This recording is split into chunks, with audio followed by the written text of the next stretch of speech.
Assalamualaikum warahmatullahi wabarakatuh.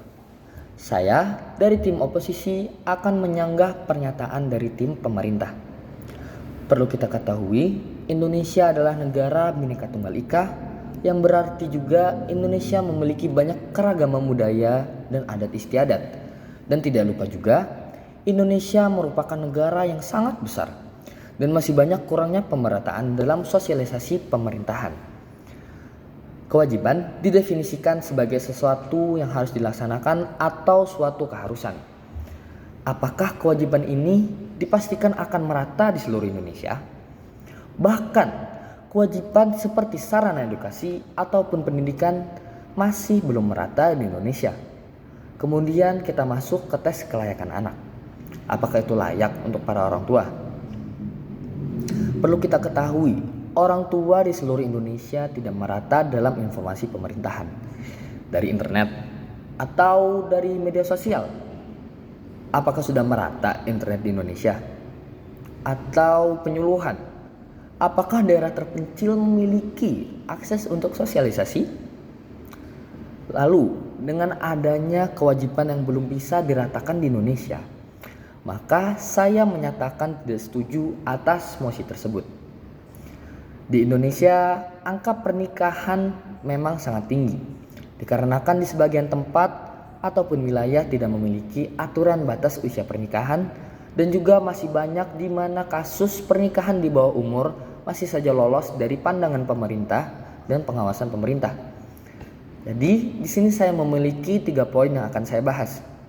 Yang pertama, tadi disebutkan oleh tim pemerintah bahwa pemerintah mempunyai hak untuk mengatur agar para orang tua membesarkan anaknya dengan baik, dengan cara mewajibkan para orang tua untuk mengikuti tes kelayakan anak.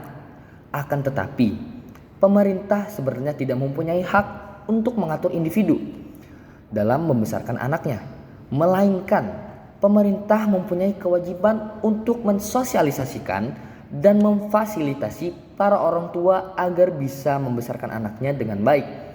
Karena pemerintah harus memastikan regenerasi ataupun generasi yang mendatang adalah generasi yang berbekal, berbakat ataupun mumpuni agar bisa membangun negeri di masa depan nanti. Selanjutnya, poin yang kedua. Tim pemerintah tadi menyebutkan sebelumnya diadakannya tes kelayakan, para orang tua diberi materi ataupun pelatihan yang sama untuk mencegah perbedaan akses informasi agar tes kelayakan bisa berlangsung dengan adil. Akan tetapi, bagaimana dengan oknum-oknum yang menyalahgunakan tes kelayakan anak ini hanya untuk menuntaskan kewajiban orang tua dari pemerintah? Contohnya, mari kita bayangkan bagaimana jika orang tua tersebut menjalankan tes tersebut lalu mempunyai anak, akan tetapi orang tua tersebut tidak mengimplementasikan materi ataupun pelatihan yang sudah ia dapatkan dan ia jalankan dari pemerintah. Dikarenakan adanya prinsip ataupun norma dalam membesarkan anak di lingkungan keluarga ataupun lingkungan sekitarnya. Bagaimana dengan implementasi mereka? Apakah pengimplementasian mereka juga dipantau ataupun diawasi oleh pemerintah? Tentu, hal ini akan menyebabkan banyak kontra dalam masyarakat dan juga pemerintah. Jika pemerintah hanya memfasilitaskan tes kelayakan saja, itu mungkin tidak akan cukup untuk menguji kelayakan menjadi orang tua. Yang ketiga, jika memang tes kelayakan anak akan dilakukan secara merata, bagaimana dengan masyarakat dari kalangan menengah ke bawah? Karena mungkin mereka ada yang buta aksara, ada yang buta informasi, ataupun ada yang tidak terjangkau oleh pemerintah.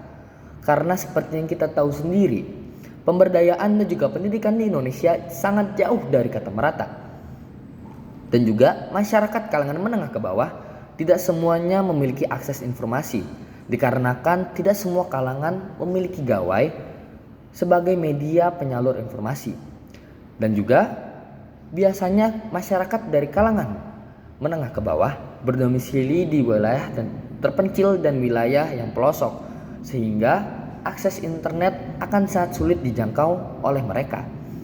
Lalu, bagaimanakah langkah pemerintah dalam menanggulangi permasalahan tersebut? Apakah pemerintah akan meratakan terlebih dahulu pemberdayaan dan pendidikan di Indonesia?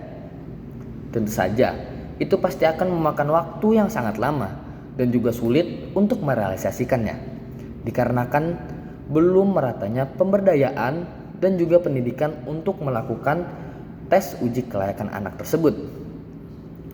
Dan dengan adanya ketidaksiapan sarana kewajiban pada tes kelayakan anak ini, maka saya dari tim oposisi menyatakan tidak setuju dengan mosi tersebut.